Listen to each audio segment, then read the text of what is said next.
Eu digo sempre que não fui eu que procurou o candomblé. O candomblé que foi me buscar.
Continente distante do outro lado do Oceano Atlântico. Outras terras, outros costumes, outras tradições, outra cultura.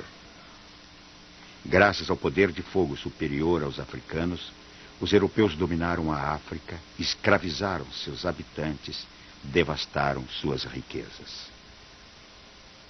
África, continente mágico e misterioso. Os primeiros europeus a desembarcar não podiam aceitar um povo que praticasse a religião cantando, dançando e tocando tambores. Decidiram escravizar para libertar, torturar a carne para libertar o espírito. Os europeus não podiam admitir uma religião alegre e festiva e decidiram castigar os corpos para salvar a alma, se necessário, até a morte. África, de onde os negros foram arrancados, jogados no porão de um navio para cruzar o Oceano Atlântico e serem escravos em outra terra, deixando atrás casa, família, plantações, riquezas, toda uma vida nascida e desenvolvida num solo para ser abruptamente arrancada e plantada em outro, muito distante, sem volta, sem retorno. África. Brasil. Quando o primeiro escravo negro que conseguiu sobreviver a um brutal sequestro e penosa travessia pisou no solo do Brasil, ele não se deu conta de que estava religando dois continentes que se haviam separados há milhões de anos e pouco a pouco tinham se afastado. A chegada do primeiro escravo negro, pois, foi um ato religioso, uma religação, um reacoplamento, uma promessa de uma vida nova. Em toda a África existe o culto dos ancestrais. Essa religião veio ao Brasil e aqui proliferou. Alguns escravos retornados à África levaram esta religião para lá num eterno trabalho dialético de religação e intercâmbio. Em Angola, o candomblé cresceu assim. E de lá, de Angola, mais um traço de união entre os dois continentes. Veio Agenor Miranda Rocha, figura suprema do candomblé no Brasil. Eu nasci em Angola, em Luanda, capital da Angola.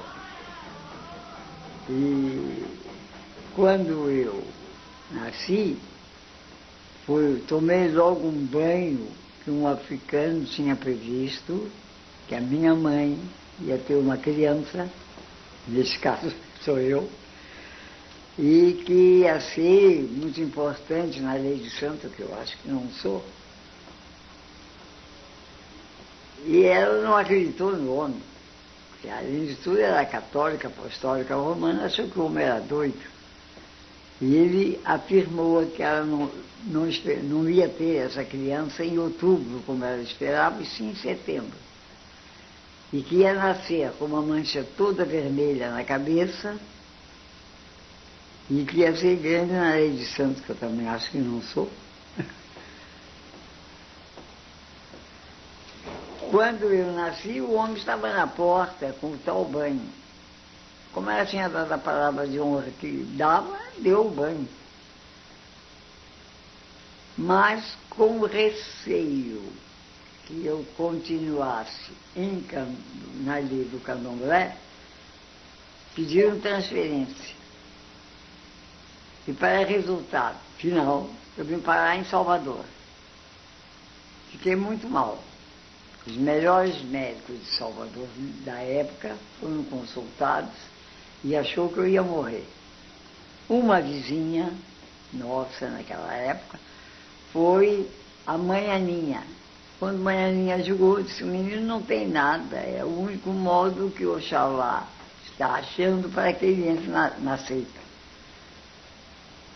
Com essa resposta, como eu estava mesmo para morrer, enganado pelos médicos, meus pais disseram: leva, quando ele morrer, traga para te enterrar. Dizem, segundo a própria mãe Aninha, que quando começou a mexer nas folhas para eu ser iniciado, eu comecei a voltar a mim. E o certo é que todos já foram e eu estou aqui. Foi assim que eu fui iniciado no santo. Meus pais eram portugueses, eram jesuítas, e meu pai era diplomata. Foi transferido para o Brasil e veio para Salvador. A minha criação toda, a minha mocidade foi em Salvador. Nel bicchiere scintillante, come il riso dell'amante, viso il pone del giubilo. Vive il vino spumeggiante, nel bicchiere scintillante, come il riso dell'amante, viso il pone del giubilo. Viva il vino pestifero, e ti allieta l'interniero, e te affogano marinero, e le presta tenerò. Eu voltei para o Rio para fazer o curso de medicina. E fiz 3 anos depois. Abri um concurso no Colégio Pedro II, e eu fiz o concurso, fui classificado no primeiro lugar e segui o magistério.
Eu sempre vivi na Zona Sul, sempre morei no Leme. Eu mudei do Leme, fui para Tijuca, da Tijuca vim para aqui. Estou aqui desde 53. De manhã, costumo sentar no piano, fazer um exercício e tocar alguns autores que eu gosto. Depois atendo as pessoas que me procuram por essa ou aquela questão de vida. Faço as minhas refeições, que às vezes vou almoçar às 4 horas da tarde, muito embora os orixás não me deem fome, me alimentam, enquanto eu estou servindo as pessoas que me procuram para este ou aquele assunto. Agora, nunca estou parado, estou sempre em movimento, que eu acho que a vida é isto, é movimento.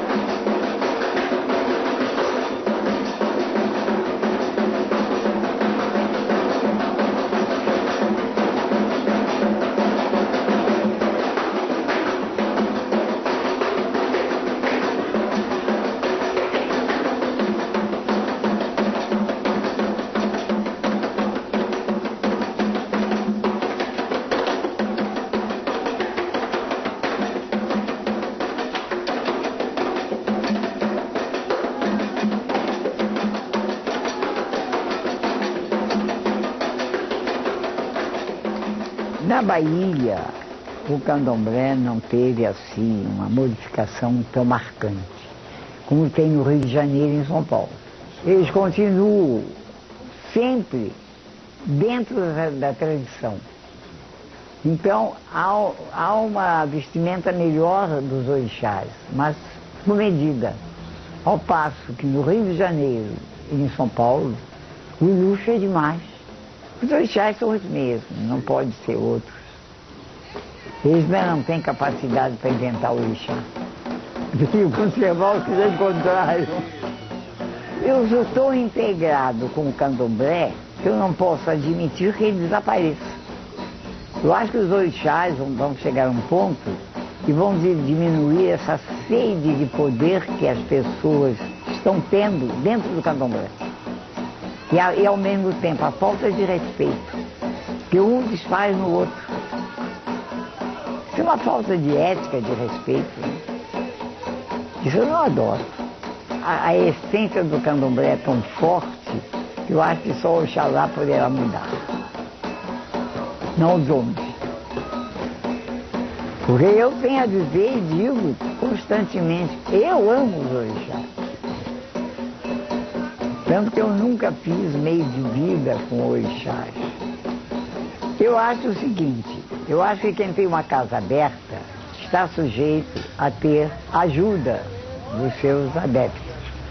Agora, o que eu não acho certo é o pai de santo ou a mãe de santo exigir uma certa quantia de criaturas, às vezes, que pelo jogo eles deviam ter visto que não tem nada. Eu posso falar isso bem à vontade, porque eu fiz santo com 5 anos, aprendi muito com minha mãe Aninha, com a Bedé e com tia Antônia, mas eles também me deram uma profissão.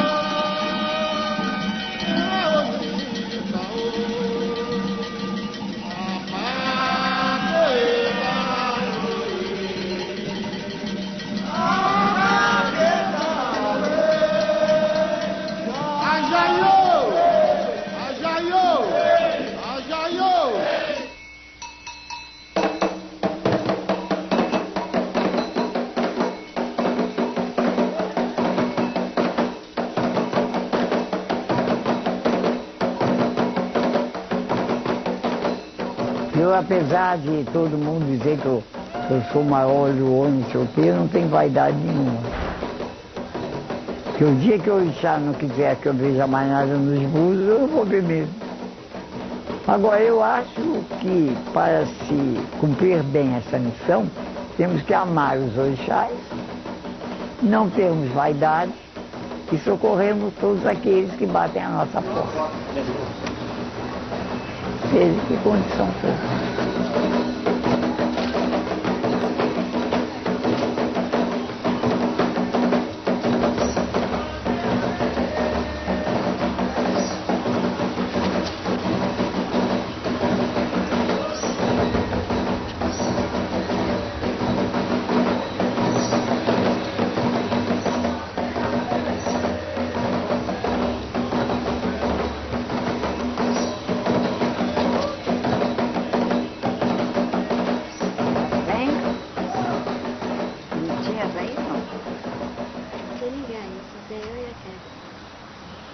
Já é muito com os orixás, né? Olha que perturbação. Eu também sou filho de Abedé, sou de Aninha, mas sou também de Abedé. Porque a Aninha fez Oxalá em mim, mas a Abedé foi que tratou de eu lá. Eu tenho pai e mãe, como todos têm.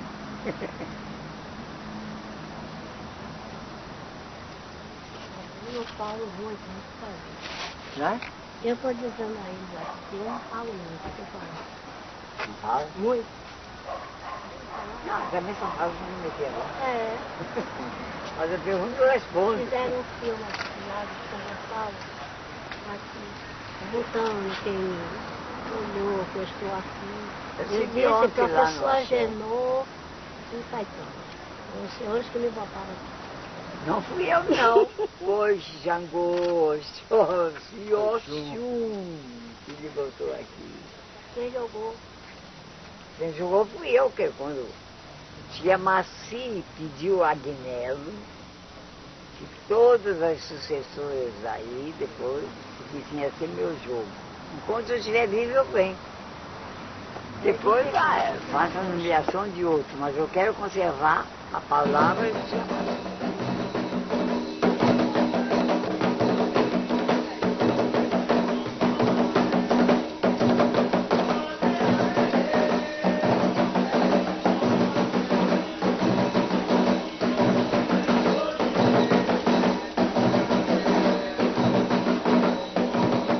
Já eu acho uma nomenclatura errada dizer pai de santo.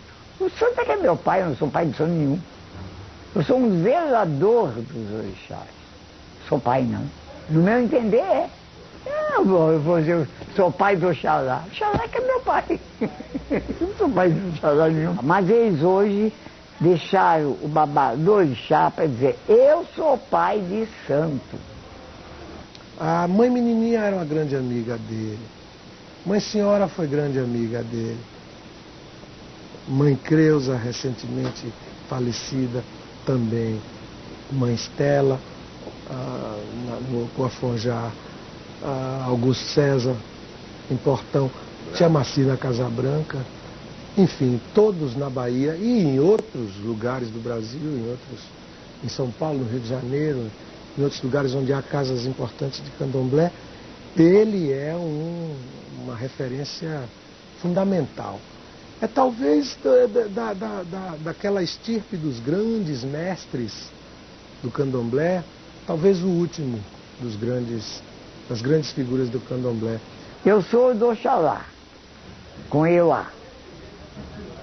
Então, não poderia estar com essa roupa de cor, porque o Oxalá só usa branco. Mas eu não sou Oxalá. Eu sou dele, mas não ele. Então eu vou usar o que eu gosto.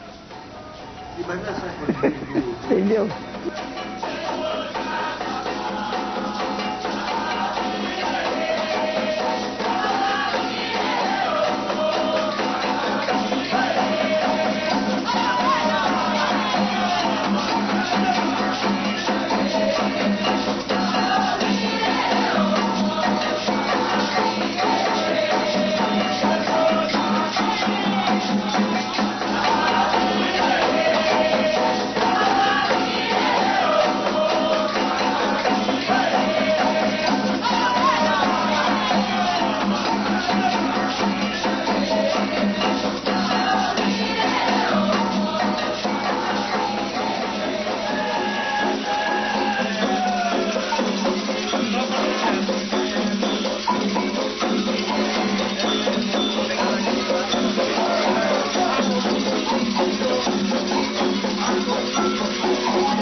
Onde não há hierarquia, não há disciplina. Não havendo disciplina, não há nada, há anarquia.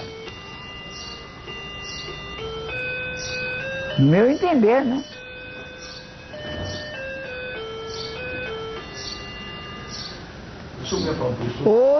Hoje as criaturas de santo não gostam nem de tomar a bênção.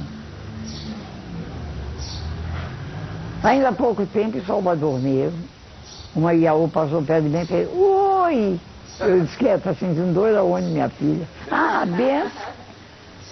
Ele representa uma fase do axé, do culto no Brasil.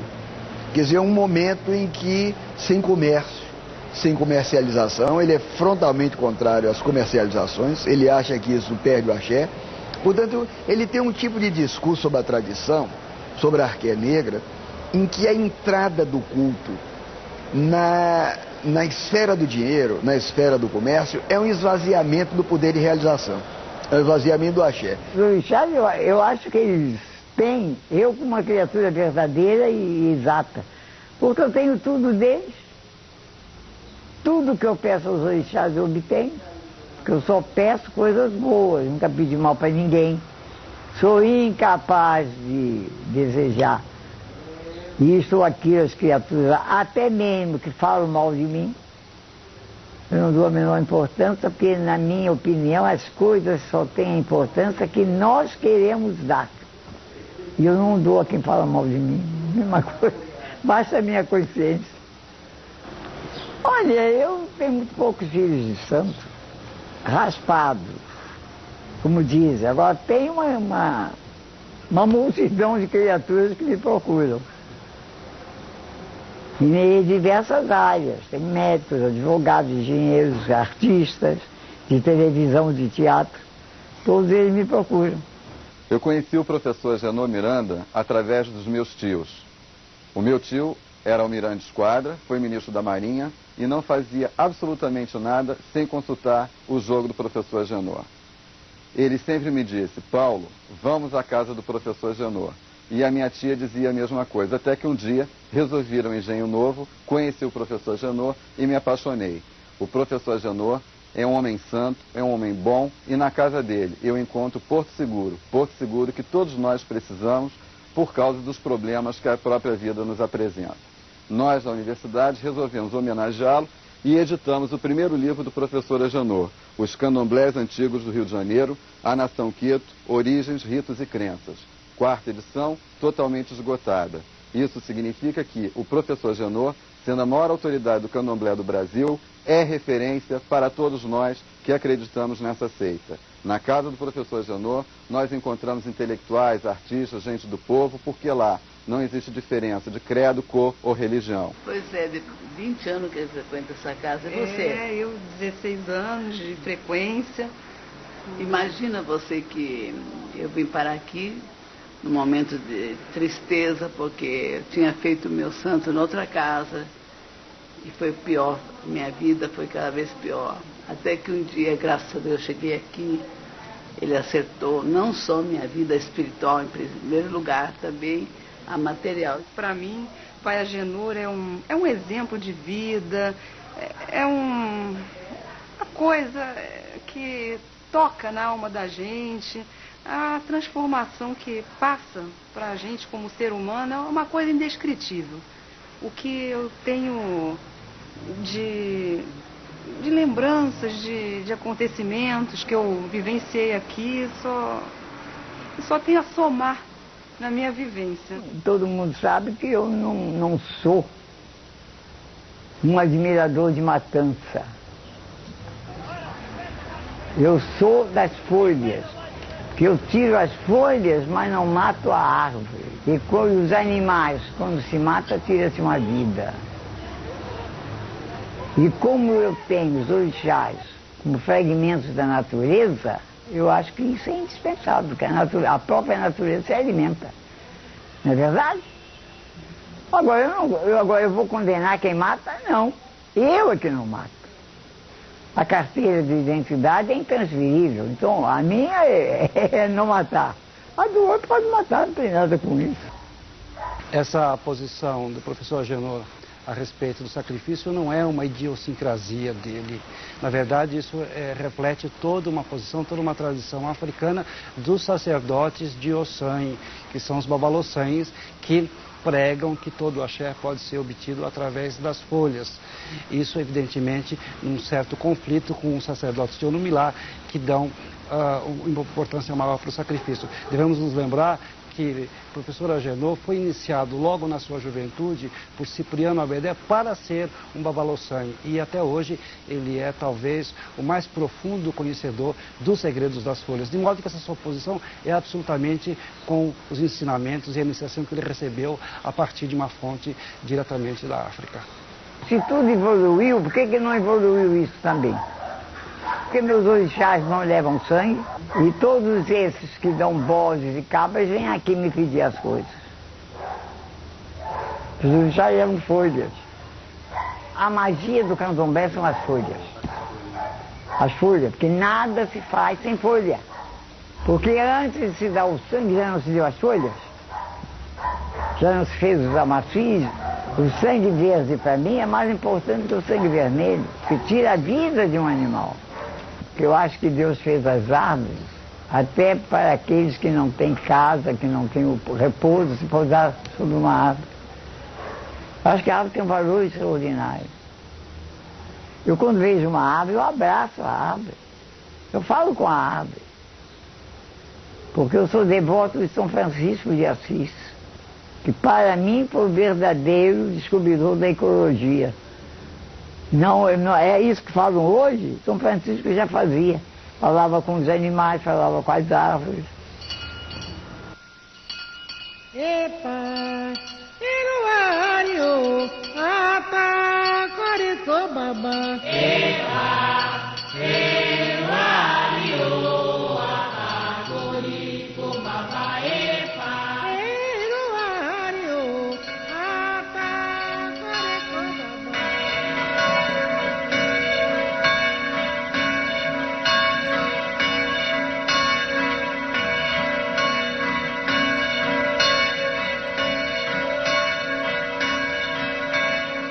A maior alegria foi o dia que eu pude ir à Itália e a Assis.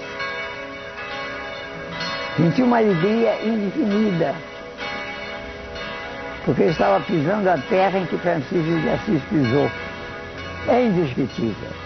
Eu nunca não tive a palavra para descrever o que eu senti quando entrei, quando visitei todos aqueles lugares que Francisco pisou, que Francisco pregou.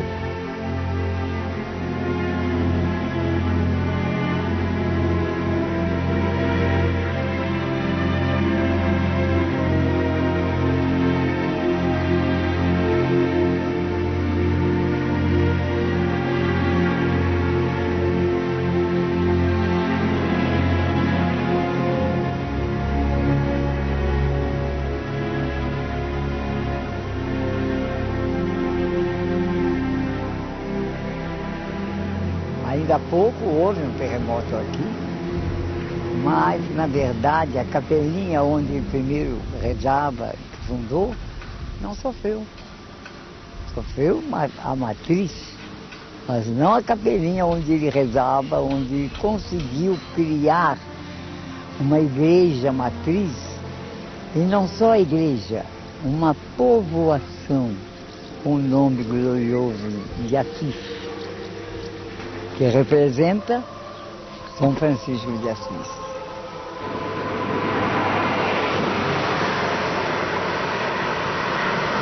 Eu sou católico e sou do candomblé.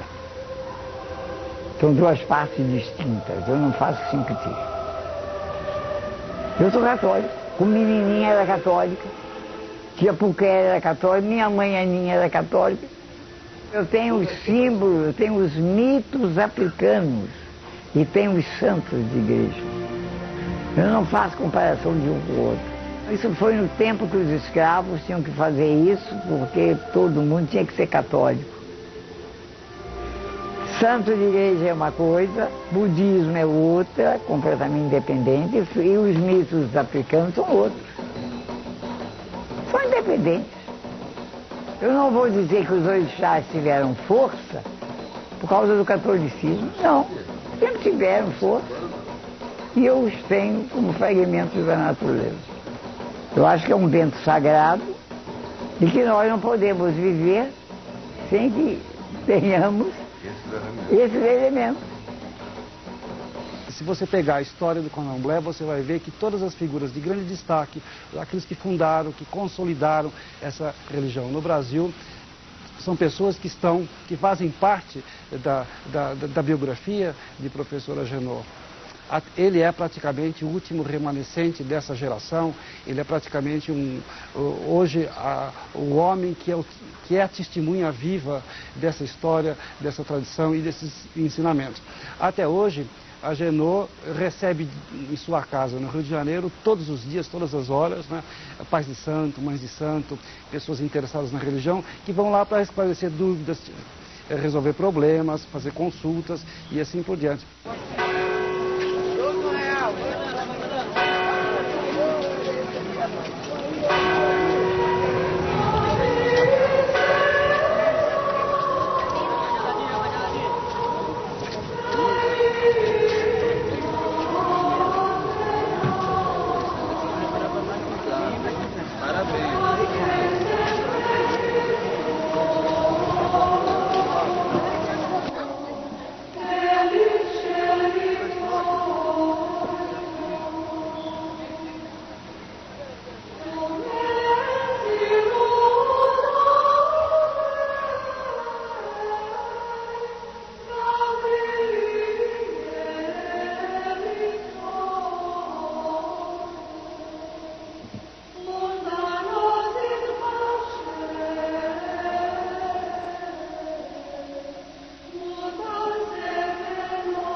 Quando a pessoa tem a proteção de Orixá, bem melhor do que um outro que não tenha, que queira por vaidade e abuso.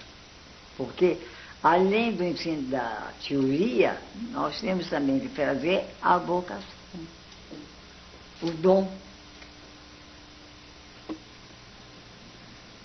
Eu tenho uma pessoa na minha família que Ah. está muito doente, Sim. que é minha avó, Sua avó, então deixa eu ver. Como é o nome da sua avó? Cirila.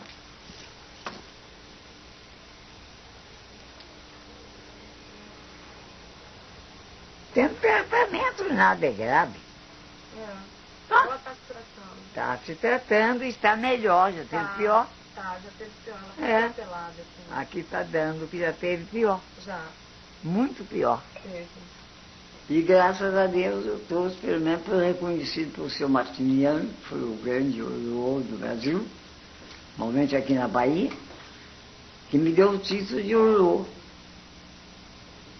que é quem joga os búzios e joga também Ifá, que ele mesmo me ensinou.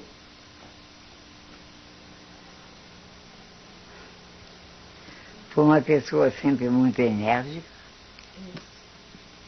um tanto até mandona. Uhum.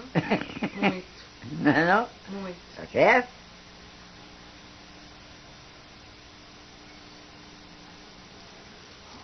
E é uma coisa aqui interessante. Tem horas, tem ocasiões que parece que ela está esquecida Uhum. e tem outra hora que ela lembra de tudo. Isso. Tá certo? Certinho. Então eu não acho feio nem me critico os pais de santos que me procuram para ser orientados, porque eu trouxe o dom de Urumilá. Ele é um homem de muita fé. E é também um homem, eu diria, de muito poder. Pessoal, pela autoridade que tem, é o que eu chamo de poder intrínseco, é o poder que vem de dentro para fora. Ele não gosta muito que se diga isso, mas ele atribui tudo aos búzios, ao orixá, mas eu conheço ele há muitos anos, já escrevi livro sobre esses poderes, e conheço gente que tem poderes pessoais, ele tem evidência, né? O que nem sempre é comum com quem joga búzios. Tu joga e conhece o sistema dos búzios. Mas o professor Agenor tem uma evidência, pessoal. Ele nega. Se você perguntar mesmo a ele, vai dizer, não, eu sei um dom, eu sei jogar o búzio, mas na verdade ele tem evidência, ele tem poder, portanto, como se diz, o jogo dele fala. Orienta os terreiros quando o pai de santo ou a mãe de santa tem a humildade de dizer que precisa do outro. Aí recorre a mim. E eu nunca neguei de dar uma explicação a ninguém. Sempre ensino. Às vezes, nem pelo pai nem pela mãe, não. Pela criatura que vai sentar lá e eles vão fazer o que tem que fazer. Tempo erererê, tempo arararará, tempo que mapila, tempo de gagazumba. Tempo erererê, tempo arararará, tempo que mapila, tempo de gagazumba. Tempo erererê, tempo arararará, tempo que mapila, tempo de gagazumba. Tempo erererê, tempo arararará, tempo que mavila, tempo de gagazumba. A menininha dizia, você conhece a Agenor? Não, não conhece Candomblé. Não conhece a Agenor? Não conhece Candomblé. Tempo de gagazumba. É de novo. Não, na baixa não, por favor. Como é que tá? Bem? Muito bem, muito mal, mas acho que viu muito no meio do caminho, nós voltamos. Eu pedi que ele telefonasse para avisar se não era telefone.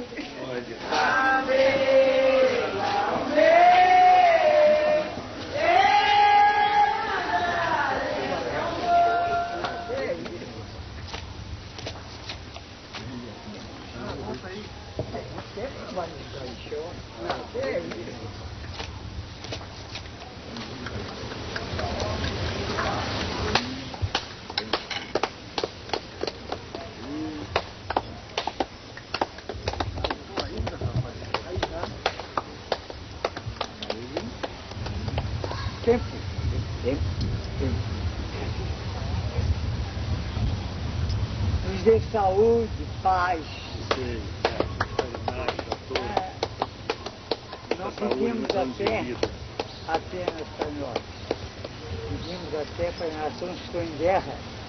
O Senhor é poderoso, o Senhor pode acabar com essas guerras para não termos as crianças chorando por falta de pai, de mãe de casa. Tempo. Cada um salva com salva. De coração. de todas as linhas. Tudo é amor pro campo, tudo é amor pro gobó, tudo tá de banda. Esse biquem aqui, muito aqui, quando eu abambo. Um coço, um zazo, matamba, moído, bazanga, lá que boqueu a sua bagagazumba. Rangoromé, que é zangomé, um todo malém de caranguame, que banda. Nem quando é quatro, nem quando é négua, comacoio, em fica de tá, tem que ser de muco, achamucuila.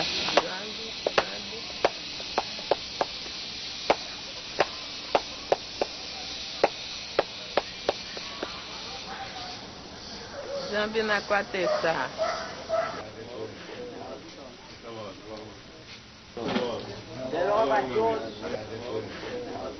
Daí eu sei o Oiô dos axés em Salvador.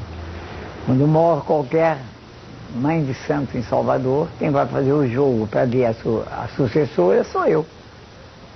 Eu faço o jogo e o santo responde. Eu apenas transmito o que os orixás falam no jogo.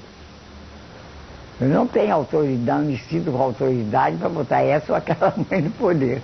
O jogo é que fala. Como no engenho velho, desde a morte de tia Maci, que todas as sucessoras é pelo meu jogo. Como também no Poafonjá. Isso só não acontece no Cantuá em Olga de Araqueto, porque é aproveitado a família, é de sangue. Tia Dionísia preparou Olga para substituí-la. E por isso ela ainda é hoje a mãe de santo do Araqueto, né? E o Cantuá, a mesma coisa. Foi tia Júlia, porque teve o seu Vicente, que foi tudo rápido. Depois Menininha, a minha grande amiga, e exerceu por muitos e muitos anos. Quando eu fiz o jogo para a Estela, eu tinha 2 irmãs de santo, filhas de minha mãe Aninha, vivas, que é a Cantulina, aliás 3, tinha a Cantulina, Pinguinho e Noêmia. E, no entanto, foi escolhida Estela. Não era da navalha de minha mãe Aninha, já era da navalha de senhora. Xangô é que fala, não sou eu. Que a casa era de Xangô. E minha mãe Aninha era de Xangô, né?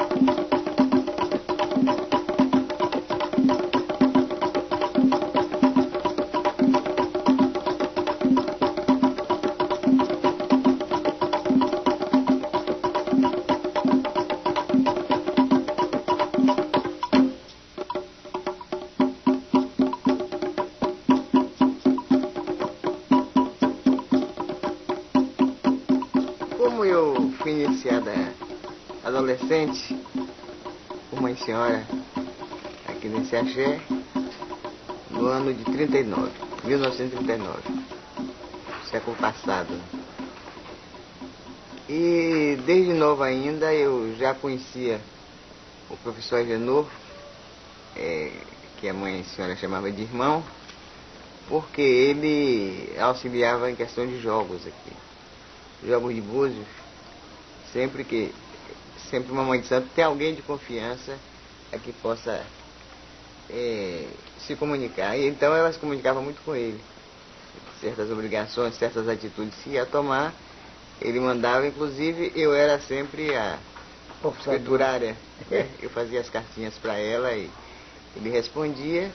E quando nós íamos ao Rio, ela ia, eu de vez em quando acompanhava. E sempre batíamos lá, né, professor? Sempre estávamos lá. Nunca fui ao Rio que não fosse a sua casa. E eram muito amigos, tinham muita amizade mesmo entre si. E ela foi embora e a amizade entre nós dois continuou bastante. E quando ela morreu, uma das pessoas assim muito me alentou foi ele e aconselhou. Eu estava meio nova ainda. E fomos conservando a amizade, graças a Deus. Até hoje. A ponto dele ter me colocado aqui, eu agradeço até a ele. Está sofrendo hoje aqui como mãe de santo. Não, eu disse a minha apenas, eu transmiti as palavras de Xangô. Ele foi ler, podia ter me poupado. Disse, não é isso, mas... E eu vou discutir com o Xangô. Ele é íntegro, né? Aí passou a mensagem que recebeu. E onde o Xangô. Eu fui escolhida por Xangô através do jogo de búzios dele. E estou aqui até o momento. Continuamos com a mesma amizade, não muito perto, que ele sabe que a nossa vida aqui é de sacrifício. E não temos tempo de estar nos visitando. Mas todos os anos, festa de Oxóssi, ele está aqui, passa o dia, assiste a festa, almoça conosco. E ele é um tio muito querido.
É isso aí.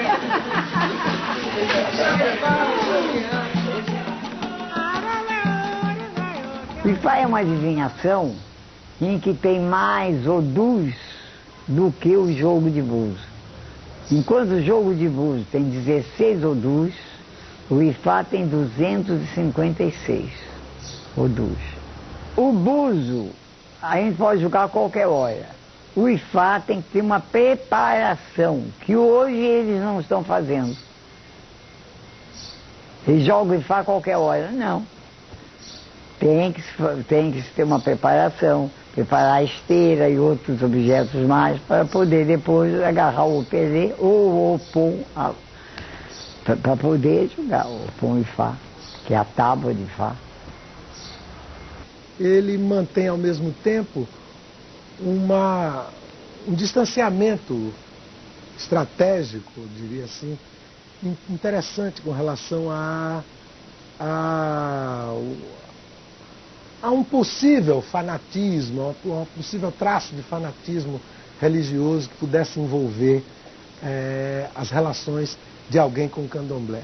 Ele gosta muito de deixar afirmada uma distância com relação aos aspectos da moda, aos aspectos do fanatismo, aos aspectos da folclorização, o que quer que seja desses aspectos colaterais muito típicos de religiões, especialmente religiões com tendência a se tornarem exóticas, como é o caso do candomblé. O nosso candomblé é um sistema, e a base é Exu, que é o movimento. E a comieira, o fim do sistema é o Oxalá.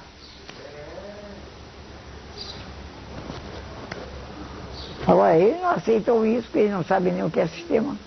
O candomblé é um sistema, mas se o senhor fala com o pai do santo, ele vai saber escrever o que é sistema? Eu acho um pouco difícil. Eu acho que ele é uma pessoa iluminada, acho. Ele, aliás, nasceu com a marca do bruxo, né? Que é a mancha vermelha que ele tem nas costas, né? E ele tem o axé dele é plantado no corpo dele, que a Aninha plantou com a navalha, né? E entrou no corpo. Eu acho ele uma pessoa iluminada. E é uma pessoa doce, bondosa, é uma pessoa maravilhosa.